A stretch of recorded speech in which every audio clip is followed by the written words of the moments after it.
1. Polity and governance.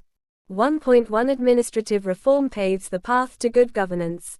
GS Paper 2. Important aspects of governance.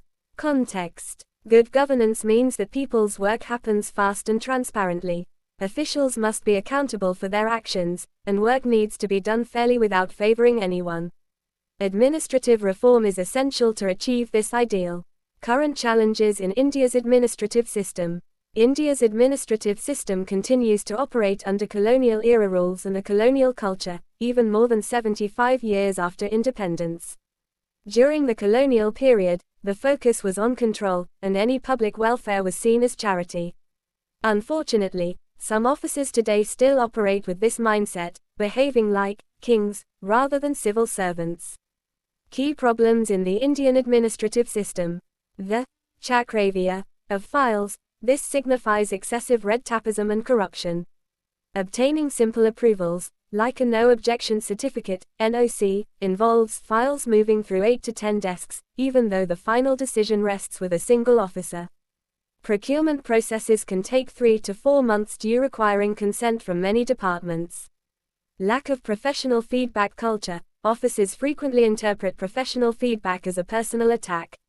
This perspective significantly impedes constructive criticism and improvement. Flawed annual performance review, April. The system for rating government offices' annual performance is severely deficient. Most offices receive an outstanding rating. This lack of genuine evaluation provides no incentive for offices to improve, as they believe their performance is already perfect. A diligent officer and a lazy one often receive the same high rating, eliminating motivation for change. Unclear and ambiguous rules. Government rules and laws are often vague and open to interpretation. This ambiguity allows offices significant discretion to either accelerate or halt projects. Example: an energetic officer might use the rules to fast-track a metro project, while a risk-averse successor might cite the same rules' lack of clarity to stop work. This demonstrates that the system is person-centric, not process-centric. A process-driven system is necessary for work to continue smoothly regardless of officer transfers. Lack of institutional memory. The departments do not properly maintain records of past projects, their learnings, notes, or officers' comments. Consequently, new offices often start from scratch, leading to a waste of time, money, and resources. This absence of institutional memory slows down policy making. For example, a new district collector might have to create a flood action plan anew because the previous one was not digitized or preserved. Administrative reforms for good governance. Clear and simple rules. Rules must be made clearer, simpler, and free from confusion. A process-driven system is essential to ensure consistent implementation for everyone, eliminating the need for recommendations or personal networks. Offices should not possess excessive discretionary power. 1. Digitization. Digitization is crucial for administrative efficiency. Implementing e-office and online systems reduces corruption and limits the arbitrary power of offices. Example: the online nomination process for Padma Awards serves as an excellent example, making the awards accessible to genuinely deserving individuals rather than only those with political connections. Focus on specialization. The current approach of a single IAS officer serving in various departments should be replaced by a system that promotes specialization. Integration of science and technology. Science and technology must be integrated with civil services. For instance, a scientist in the Ministry of Water Resources could provide real-time satellite data for flood management, thereby reducing reliance on slow paperwork processes. Third-party evaluation. Third-party evaluation of officers' performance is vital. Currently, officers appraise their own subordinates, leading to bias and inflated, outstanding ratings. A neutral agency, akin to external consultants in private companies, should conduct performance audits. This reform would ensure that true performers are rewarded and that those who are merely time passing are identified and held accountable. Conclusion: good governance is not just a slogan, it requires a fundamental shift in mindset and significant structural reforms. By implementing necessary reforms, India can establish effective and accountable governance crucial for India to progress towards a more efficient and citizen-centric administration. 1.2 Transforming early childhood care and education. GS Paper 2, Issues Related to Education. Context. The National Education Policy 2020, NEP, has ushered in transformative changes in the educational landscape of India, particularly in the field of early childhood care and education, ECHE. About Anganwadi system. Genesis of the Anganwadi system under ICDS, 1975. The Anganwadi system, established in 1975 under the Integrated Child Development Services, ICDS, scheme, aimed to provide support for children aged 3 to 6 years. Limited educational emphasis, however, its primary focus remained on nutrition, health checkups, and vaccination. While some preschool activities were included, education was not the central emphasis. Early learning divide. Private schools have long had nursery classes, while government schools admitted children only from class 1. This sowed the seeds of inequality in a child's educational journey even before formal schooling began. Stagnation of public ECHE infrastructure. The public sector's ECHE infrastructure stagnated at approximately 14 lakh Anganwadi centers for a long time. NEP 2020, ushering in structural transformation. The National Education Policy 2020 introduces a new 5+3+3+4 educational structure, with the first 5 years designated as the foundational stage. 2. This foundational stage is further divided. The initial 3 years, ages 3 to 6, will be dedicated to preschooling. The subsequent 2 years, ages 6–8, will cover Class 1 and Class 2. A key objective is to ensure that every child receives 3 years of preschooling. To achieve this, the government is establishing Balvatikas within government schools. Balvatikas are designed as play-based nursery classes that will provide nursery-equivalent facilities in government schools, thereby reducing historical inequities. The ultimate goal is to ensure that early childhood care and education is available for every child in the 3 to 6 age group by 2030, particularly through Balvatikas. 3 key structural shifts driving ECHE transformation. Expansion of the ECHE sector. The opening of Balvatikas, 3 preschool classes, in government schools will substantially increase the availability of public ECHE classes. This expansion demands significant implications for personnel management, including financing, recruitment, training, and deployment of skilled ECHE providers. The Ministry of Education is already allocating budgets under the Samagra Shiksha scheme for ECHE. Some states, such as Haryana, Odisha, and Gujarat, are effectively utilizing these funds to establish Balvatika classes. However, other states, like Uttar Pradesh and Bihar, are lagging in fully implementing these provisions or are underutilizing the allocated funds.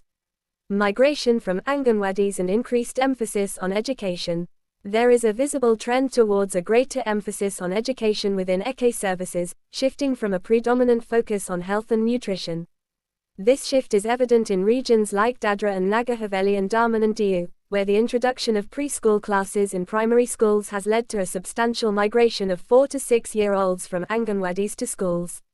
Parents are overwhelmingly choosing school-based preschool classes over Anganwadis, driven by the perception that schools offer superior educational opportunities.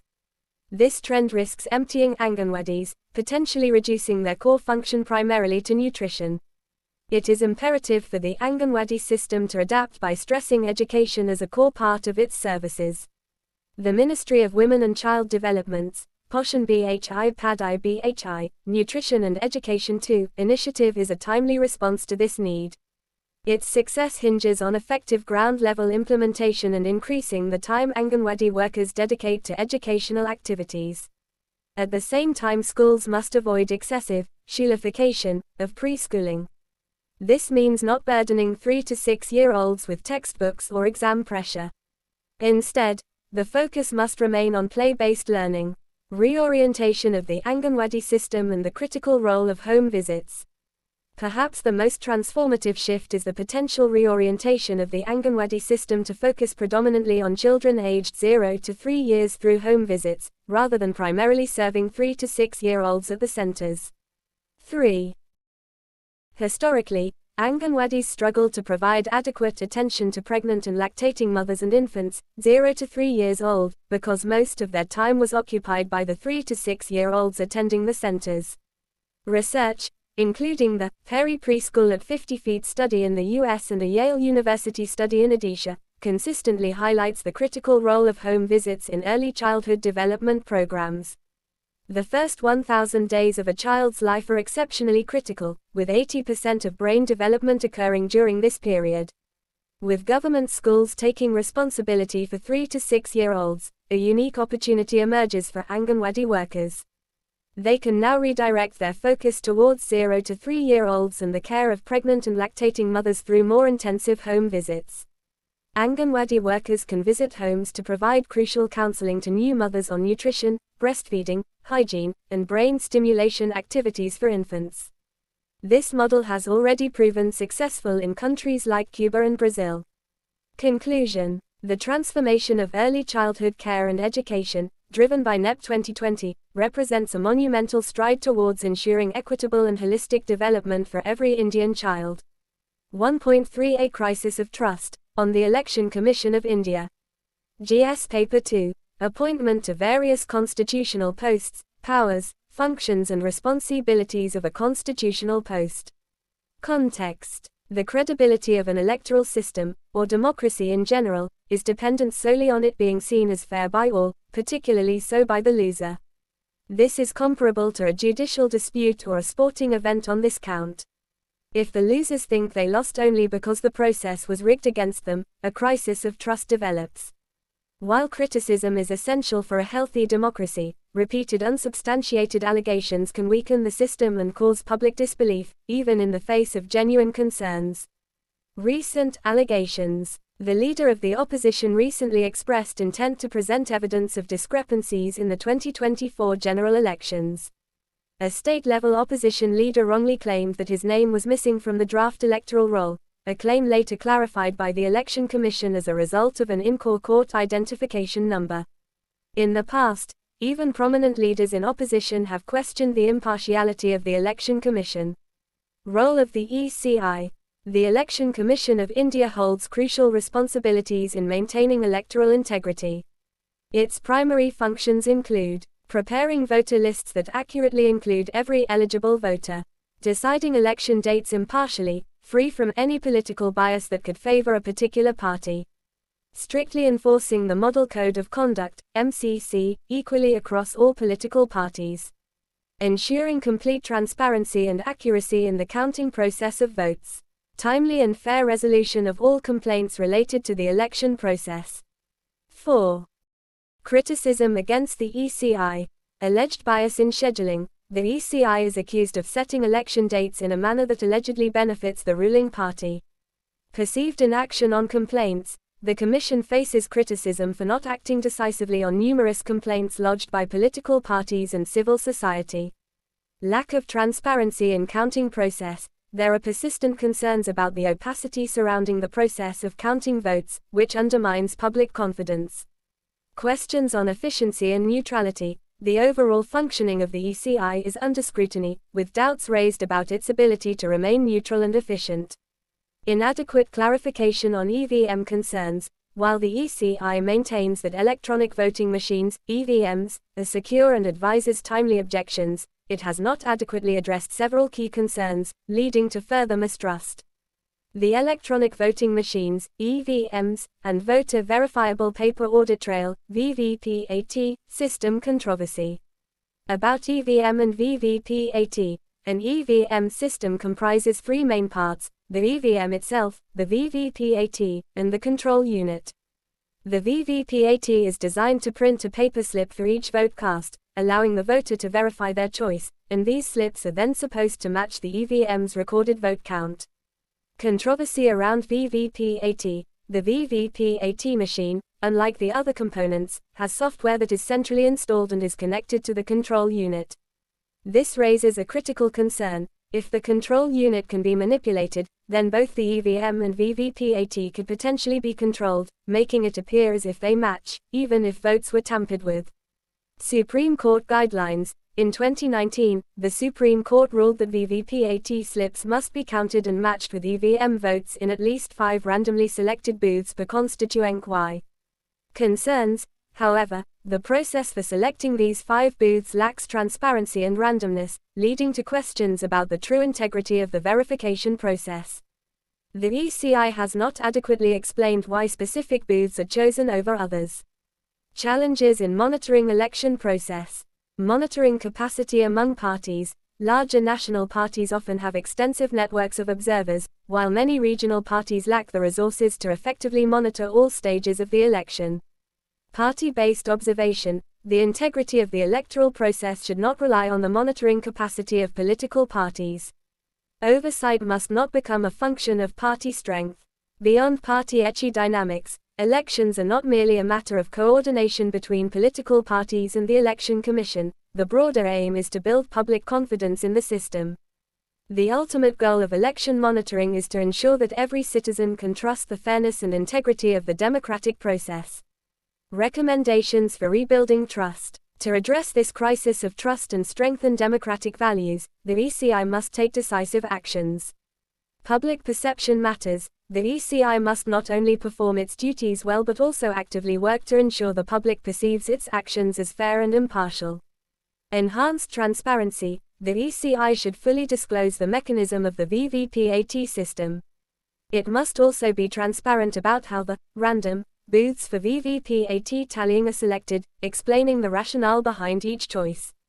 5. Robust grievance redressal. A strong and efficient mechanism for addressing grievances is crucial. Complaints brought to the ECI must be resolved quickly and fairly. Directly address allegations. The ECI must respond to allegations against it directly and clearly, providing explanations and refutations where appropriate. Conclusion. Without public trust, every election will be viewed with suspicion. The Election Commission of India serves as the referee in the democratic match. If the referee's integrity is doubted, a fair outcome becomes impossible. The ECI must correct its course to uphold the foundational trust essential for India's representative democracy. 1.4 Fix the flaws. On Rahul Gandhi's stolen elections allegation and the Election Commission of India. GS Paper 2. Appointment to various constitutional posts, powers, functions and responsibilities of various constitutional bodies. Context. Recent allegations of criminal fraud against the Election Commission of India, ECI, necessitate a thorough examination of existing flaws and immediate systemic reforms. Allegations of electoral malpractices. There are serious allegations of criminal fraud against the Election Commission of India, claiming that over 1 lakh fake votes were created in the Mahadevapura Assembly segment of the Bangalore Central Lok Sabha constituency. Key points of alleged electoral malpractices. Multiple registrations in the same constituency. Many voters were allegedly registered multiple times within the same constituency, appearing at different booth numbers. If verified, this represents a serious violation of the one person, one vote principle. Identical electors' photo identity card (EPIC) numbers across different states. The same unique voter identification numbers were found in different states, such as Maharashtra, Rajasthan, and Uttar Pradesh, which should not occur as EPIC numbers are meant to be unique. While the ECI has previously addressed these as anomalies due to lack of complete digitization, the recurrence is concerning. Improbably large numbers of voters at single addresses. An unusually high number of voters were listed at single residential addresses, which is highly improbable even for joint families. Multiple votes by the same person on booth slips. Party workers allegedly found booth slips indicating that the same person had cast multiple votes at a single booth due to duplication in records. It is alleged that these discrepancies were not isolated to Mahadevapura. Election Commission of India's response and systemic issues. Demanding evidence under oath. The ECI demanded that evidence be submitted, under oath, a requirement that is seen as unnecessarily defensive. Attributing blame to political parties. The ECI attributed electoral discrepancies to the failure of political parties to raise concerns during the voter registration process. However, the ECI provides voter information in bulky, scanned image PDFs, which are difficult for political parties and civil society organizations to verify or search. 6.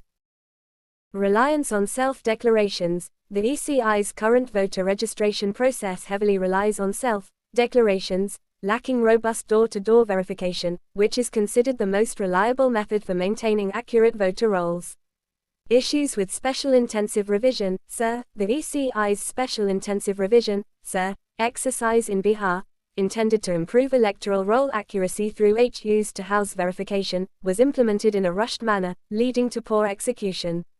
This haste resulted in issues such as a disproportionately higher deletion of women electors compared to men, possibly due to low literacy rates among women in Bihar, 55% as per National Family Health Survey, and difficulties in providing documentation, broader challenges in electoral administration. Beyond the specific allegations, several systemic issues within the ECI's administration demand urgent attention. Lax enforcement. Rules governing campaign expenditure and the Model Code of Conduct are not strictly enforced. This leads to candidates spending well beyond prescribed limits and engaging in hate speeches or distributing freebies. Limited VVPAT tallying. Verification of voter-verified paper audit trail, VVPAT, slips with electronic voting machine, EVM, records is currently done only for a very small, randomly chosen sample of 5 booths per constituency. This sample size is insufficient to ensure widespread confidence. Inadequate technical safeguards for VVPATs. There are insufficient technical safeguards for symbol loading in VVPAT machines, and the process lacks independent auditing. The ECI also shows resistance to independent expert verification of EVM's technical safeguards. Lack of transparency in polling booth footage and turnout data. The ECI is unwilling to retain or easily provide CCTV footage from polling booths to the public. There are often delays in publishing final voter turnout figures, which erodes transparency. Erosion of institutional trust. The ECI's tendency to view criticism as an attack on its integrity rather than an opportunity for improvement undermines public confidence in its impartiality and transparency. Appointment of election commissioners. The current process for appointing election commissioners has sidelined the Supreme Court's recommendation to include the Chief Justice of India in the selection panel, further raising concerns about impartiality. Measures to strengthen India's electoral democracy.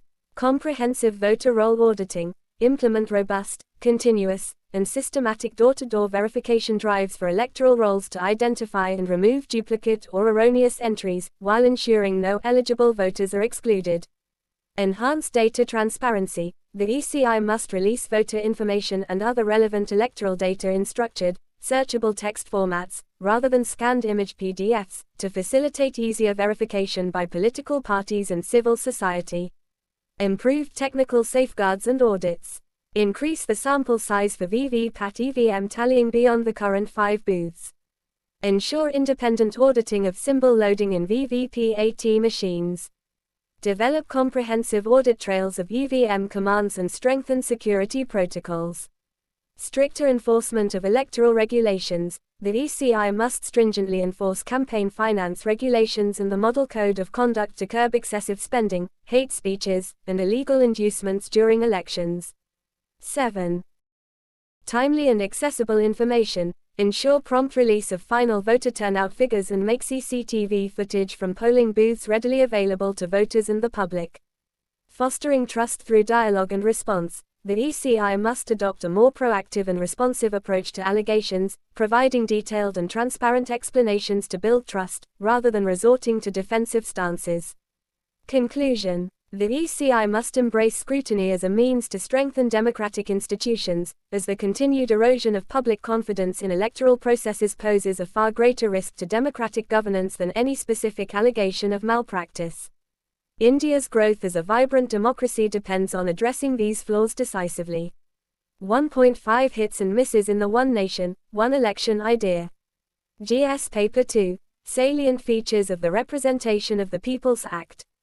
Context. Over the past decade, the government has embraced a series of One Nation policies aimed at replacing India's diverse patchwork of state-specific policies with uniform, national schemes. From the goods and services tax, One Nation, One Tax, to the portability of subsidized rations, One Nation, One Ration Card, the impulse has been toward centralization and standardization. Now, the government is pursuing One Nation, One Election. About One Nation, One Election, ONOE concept. The idea of ONOE proposes holding elections for the Lok Sabha and all state legislative assemblies simultaneously within a single election cycle. Historical context: simultaneous elections were conducted in 1951, 1957, 1962, and 1967 due to the dominance of a single political party. This practice was disrupted in 1968–69 when political instability led to the early dissolution of some state assemblies. Since then, India has followed a staggered election cycle, with elections occurring at different times across states and for the Lok Sabha. Recent developments: in March 2024, a committee chaired by former President Ram Nath Kovind formally endorsed the ONOE proposal. Following this, the 129th Constitutional Amendment Bill was introduced in Parliament and is currently under review by a joint parliamentary committee. Proposed implementation: as a transitional step, the bill proposes that around the 2029 Lok Sabha elections, state assemblies whose terms have not yet expired, e.g., only 2 to 3 years completed, would be dissolved once to align all elections. If any state government falls mid-term after synchronization, for example, in 2031, fresh elections would be held only for the remaining T-room to maintain alignment with the next full cycle, for example, in 2034. Arguments in support of ONOE: financial savings. Conducting elections simultaneously would significantly reduce the immense expenditure on campaigns, rallies, and administrative costs borne by the Election Commission, as elections currently take place somewhere every year. Time efficiency and governance focus. The time saved from continuous campaigning would allow political leaders to concentrate more on governance and policy implementation, rather than being perpetually engaged in electioneering. 8. Reduced disruption. The frequent imposition of the Model Code of Conduct, MCC, due to staggered elections often delays policy implementation and government functioning. A single election cycle would mean the MCC is in effect for a limited period once every 5 years, enhancing governance efficiency and center-state coordination. Voter convenience. Migrants and students find it challenging to travel repeatedly to their hometowns to vote. ONOE would make voting easier for them, potentially reducing voter fatigue and increasing overall voter turnout. Arguments against ONOE. Myth of time saving. The core issue is not the election calendar but the tendency of national leaders to campaign in every small state election, which is a choice, not a compulsion. Insignificant cost savings. The cost of conducting general elections is relatively small. For example, the 2014 Lok Sabha elections cost only 0.03% of India's GDP, an affordable expense for maintaining democracy. True savings would come from political finance reforms, not merely ONOE. Security force strain. Simultaneous nationwide elections would necessitate an enormous deployment of security forces, potentially exceeding the available resources. Voter engagement, not fatigue. The argument of voter fatigue is unfounded. Voters value their right to vote and use it to hold leaders accountable. State election turnouts often demonstrate increased voter participation, not decreased. Overstated MCC impact. The Model Code of Conduct applies only to the state where elections are taking place, not the entire country. Furthermore, existing schemes continue during MCC, only new policy announcements are restricted for a brief period, 30 to 40 days. Limited benefit of government's fall. The proposed mechanism of holding elections for the remaining term, if a government falls midway, negates the fundamental premise of ONOE for that specific state, as elections would still occur outside the synchronized cycle. Concerns for democracy and federalism. Beyond the practical weaknesses, ONOE raises profound concerns for India's democratic and federal structure. Deviation from Westminster model. The provision for elections to be held for remaining terms, e.g., 3 years instead of a full 5-year tenure, fundamentally contradicts the Westminster model, where a government remains in power as long as it commands a majority. Reduced public participation and accountability. Fewer electoral opportunities, once every 5 years, would diminish the frequency with which citizens can engage in democratic processes and hold political leaders and the dominant party accountable. Risk of ECI discretion misuse. The 129th Constitutional Amendment Bill grants significant power to the Election Commission of India, ECI, to delay polls. This discretion carries a risk of potential misuse of presidential power if elections are delayed, potentially leading to the imposition of president's rule. Reforms to address the perceived issues with the current election system without resorting to ONOE. Model Code of Conduct, MCC, reform, shorten the duration of the MCC to 20 to 25 days instead of the current 30 to 40 days. Political finance reforms, implement stringent reforms in political financing, such as reducing the cap for anonymous donations from 20,000 Indian rupees to 2,000 Indian rupees, to control campaign spending more effectively. 9. One Nation, Two Elections. The ECI can consider a model where Lok Sabha and state assembly elections are held in two phases within a 5-year cycle. For example, conducting state elections during the Lok Sabha's midterm, after 2.5 years. This is seen as a more feasible alternative to a single, nationwide election. Reduce election phases, decrease the number of phases for Lok Sabha elections, e.g., from 7 phases to 2, to expedite the election process and minimize the duration of the MCC. Conclusion: democracy is inherently a complex and often messy process. Attempting to find shortcuts through proposals like ONOE risks undermining the very spirit and foundational principles of India's democratic system. While the goals of efficiency and cost saving are desirable, they should not come at the expense of democratic accountability, federal principles, and public participation. 1.6 The clock is ticking away for our youth dividend to aid progress. GS Paper 2, Government Policies and Interventions for the Development of the Vulnerable Sections. Context: as the world marks International Youth Day on the 12th of August, India stands at a critical juncture, possessing the world's largest youth population, a phenomenon known as the youth dividend, or demographic dividend. India and the youth dividend. Definition of youth dividend: the youth dividend refers to a period when the working age population, 15 to 64 years, is large, and the dependency ratio is low, creating favorable conditions for rapid economic growth. More working individuals contribute significantly to the economy, increasing productive capacity and driving GDP growth. Global experiences. Success stories. Countries such as South Korea, Taiwan, and Ireland leveraged their youth dividend to add 2 to 3% to GDP growth over decades. Missed opportunities. Regions like Latin America and North Africa failed to capitalize, leading to youth unrest, rising crime, and high unemployment. India's demographic window. India's demographic dividend began around 2005. It is projected to close between 2040 and 2045. India currently has 420 million youth aged between 15 and 29, representing 29% of its total population. This is an unprecedented demographic asset, but its benefit is not automatic. It requires strategic investment in skills, quality education, and job creation. Urgency for action. India has only 15 to 20 years left to fully utilize this advantage. Failure to do so could result in a youth disaster, with economic and social instability. Challenges hindering youth dividend utilization. Poor learning outcomes and inadequate education. While India has made progress in educational access, with youth illiteracy at just 3% and 30% of youth completing graduation or higher education, the actual learning outcomes remain significantly poor. The World Bank's Learning Poverty report highlights that basic reading and numeracy are uncommon among 10-year-olds.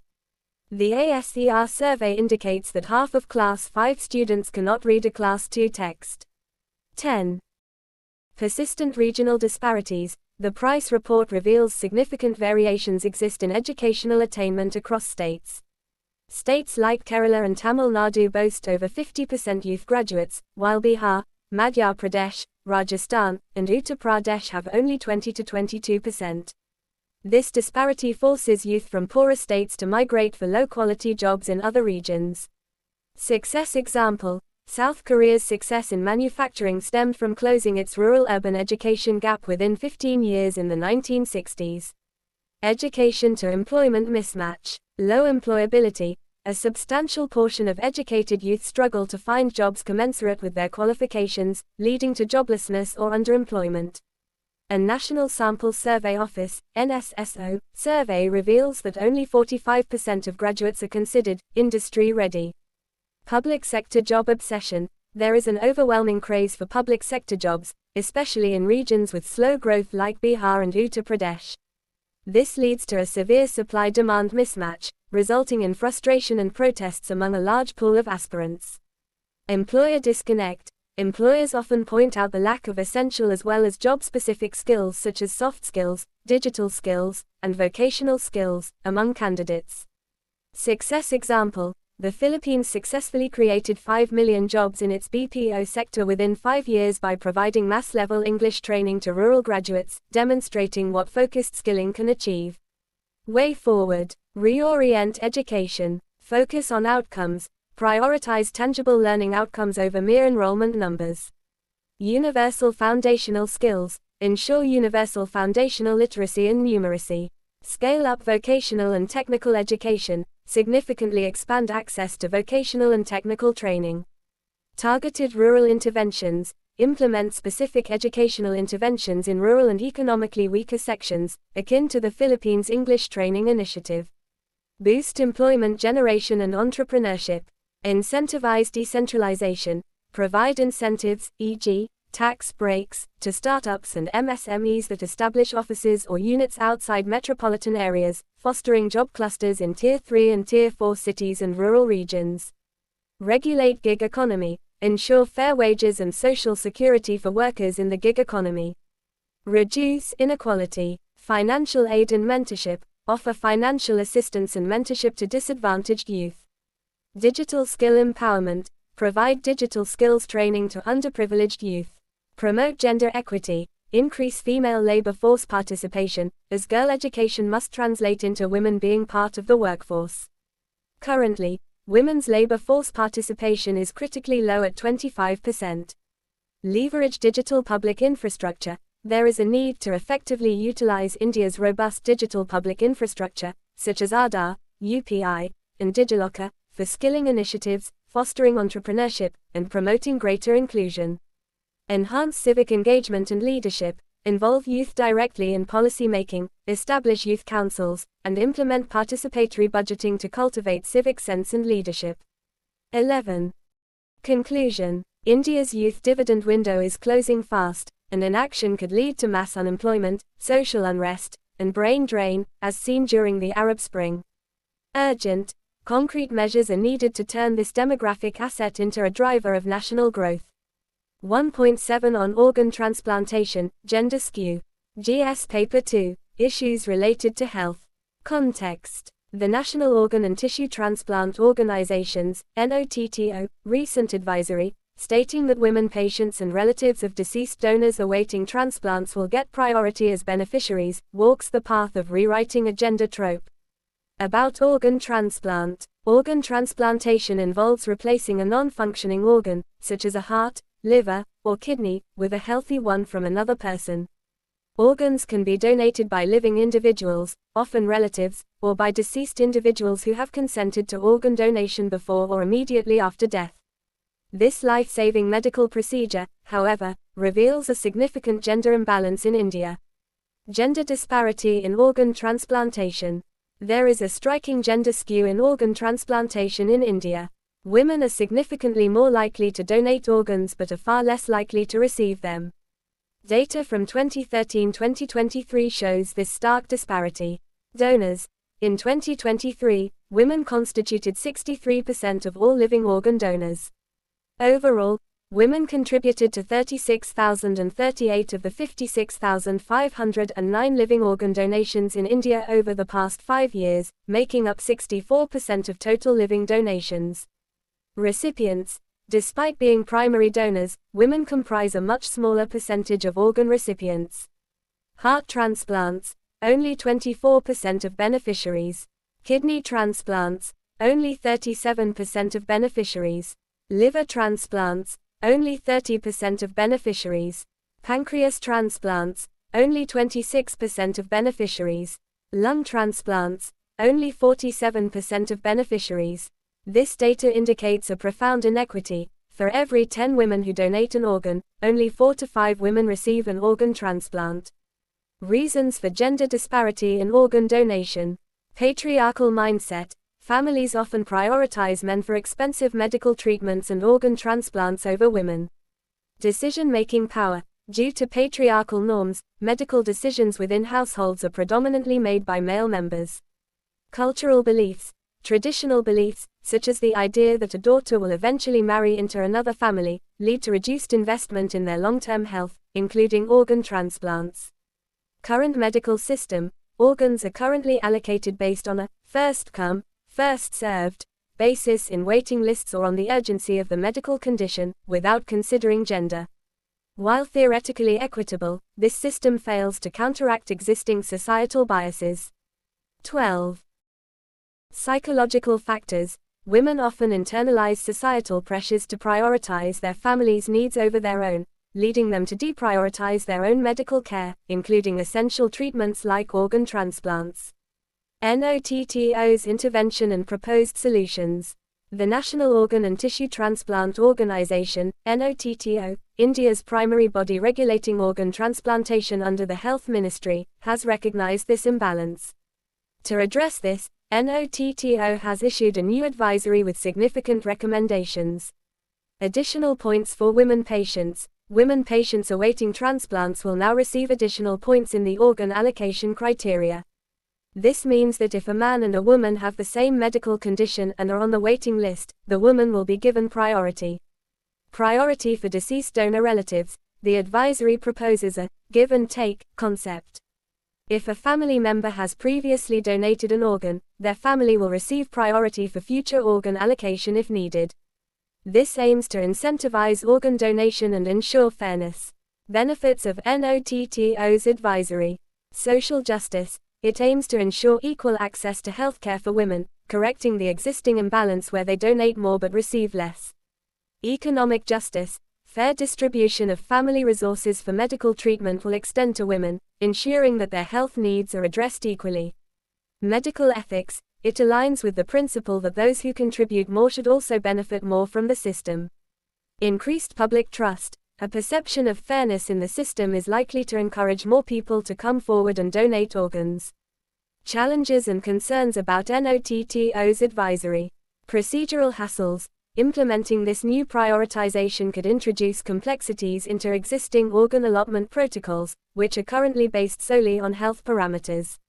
Lack of clarity on near relatives. The advisory does not clearly define who qualifies as a near relative for the purpose of receiving priority for future donations.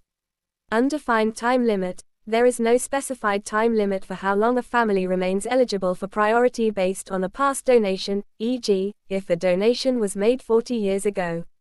Risk of corruption and misuse. There is a significant fear that the new system could be exploited, leading to backdoor allocations and further empowering illegal organ harvesting rackets, which unfortunately continue to operate in India. Ethical versus medical dilemma. A crucial dilemma arises when balancing social justice with immediate medical need. For instance, if a male patient has a more severe medical condition than a female patient, prioritizing the female patient solely based on gender could contradict the principle of saving the life most immediately at risk. Conclusion. Ensuring proper implementation under the Transplantation of Human Organs Act and widening access to the limited pool of organs is paramount. Ultimately, the system must adhere to the principle of not denying anyone whose need for an organ is the greatest, based on health parameters, while also striving for social equity. Striking this balance is crucial for a just and effective organ transplantation system in India. 13. 1.8 Aid and Advice on Jammu and Kashmir and the Lieutenant Governor's Assembly member nominations. GS Paper 2, Indian Constitution, Significant Features and Basic Structure. Context. The Union Ministry of Home Affairs' assertion to the J&K High Court that the Lieutenant Governor, LG, can nominate 5 assembly members without the aid and advice of the elected government overrides democratic accountability. This fundamentally challenges the principle that an LG must act on the counsel and suggestions of the elected government, unless specific discretionary powers are explicitly granted. Such consequential decisions, especially those involving members with voting rights in an elected assembly, must emerge from a democratic mandate, not from administrative discretion. The core of the dispute. The controversy stems from the 2023 amendments to the Jammu and Kashmir Reorganisation Act 2019. These amendments inserted sections 15A and 15B, granting the LG the authority to nominate 5 members to the J&K Assembly. Specifically, these 5 nominated members include 2 Kashmiri migrants, with 1 required to be a woman, 1 person from the Pakistan-occupied Jammu and Kashmir (POIK) community, 2 women, if their representation in the elected assembly is otherwise inadequate, which was an existing power, effectively creating 5 additional nominated seats. The J&K government maintains that the LG should exercise this power only with the aid and advice, arguing that acting unilaterally goes against democratic principles. In contrast, the Union Ministry of Home Affairs, MHA, asserts that the LG possesses full authority to make these nominations independently. Constitutional questions emerging from MHA's view. Constitutional question before J&K High Court. Do the 2023 amendments, allowing the LG to nominate 5 members to the Assembly, violate the basic structure of the Constitution? Potential impact on Assembly dynamics. In a 119-member Assembly, the 5 nominated members have voting rights. Their influence could decide government stability by shifting majority control. These nominations could alter government majorities, undermining the electoral process. MHA's legal standpoint. The MHA, rather than directly addressing the basic structure question, focuses on legal technicalities. It argues that these nominations fall outside the remit, scope, of the elected government's business. The ministry cites the K. Lakshmanarayanan versus the Union of India case from Puducherry, where the Supreme Court indicated that the Puducherry LG's consultation with the Chief Minister for nominations was not compulsory. It references Section 12 of the 1963 Union Territories Act, which governs voting procedures for nominated members, to justify bypassing democratic consultation. Core constitutional dilemma: whether any legal framework that allows appointed officials to potentially overturn the people's electoral verdict aligns with the democratic essence of the Constitution. Clash with Supreme Court precedent and political impact of MHA argument. Delhi Services Cases, 2018 and 2023, the ministry's argument that nominations exist outside the realm of the business of the elected government contradicts with the evolving Supreme Court jurisprudence. 14. In the Delhi Services Cases of 2018 and 2023, it ruled that the LG should act on elected government's aid and advice, with discretionary powers treated as exceptions.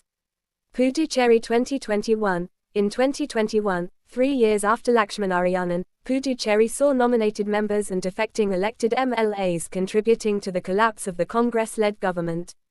44. This illustrates the real and high-stakes consequences of such nominations. Conclusion. J&K's trajectory to union territory, without consultation with elected representatives, makes democratic accountability even more crucial. The unfulfilled promise of statehood restoration, acknowledged by the Supreme Court and despite overwhelming support in J&K, reinforces that current arrangements should strengthen democratic governance. 1.9 Honor India's legacy, defend its democracy. GS Paper 2. Government policies and interventions for developing various sectors. Context. Independence Day is not merely a commemoration of political liberation from British imperialism. It is a reaffirmation of the vision of our freedom fighters and constitution makers to build a nation anchored in equality, justice, and dignity for every citizen. The day represents more than the ceremonial change of flags in 1947. Celebrating Independence Day entails an introspection of how we, as a nation, have evolved over the years, and how the essential ideals of this constitutional republic have fared. Essence of nationalism. True spirit of nationalism. Nationalism should manifest as a continuous effort to uplift the most marginalized sections of society. Social and economic inclusion remains central to sustaining the unity and integrity of the nation. Gandhian vision of inclusive nationalism. Mahatma Gandhi emphasized human welfare as the core of nationalism. His idea of Antyodaya called for prioritizing the upliftment of the last and weakest person in society. The unfulfilled vision and economic disparities. The richest 1% in India possess a staggering 40% of the nation's total wealth, according to Oxfam reports. This reflects a system where the richest survive, rather than the fittest. The common populace endures skyrocketing inflation, widespread unemployment, and severe deprivation, including malnutrition. These distressing conditions are often attributed to neoliberal policies, such as the LPG, liberalization, privatization, globalization, reforms of 1990-91. These policies, by prioritizing the free market, led to the marginalization of those lacking essential skills, deepening poverty. Farmers, whom Mahatma Gandhi called the soul of the nation, are trapped in debt and finding agriculture unsustainable, leading to tragic suicides. The current economic growth is demonstrably jobless and inequitable, failing to benefit all sections of society. Erosion of dissent and rise of divisive politics. Regressive forces twist the notions of nationalism and denounce those who raise voices of dissenters, anti-nationals, endangering the nation. 15. This divisive ideology fuels societal polarization, leading to heightened assertions from minority communities. Such politics directly contradicts the inclusive legacy of India's nationalist movement. Instances of brutality against individuals based on lifestyle, eating habits,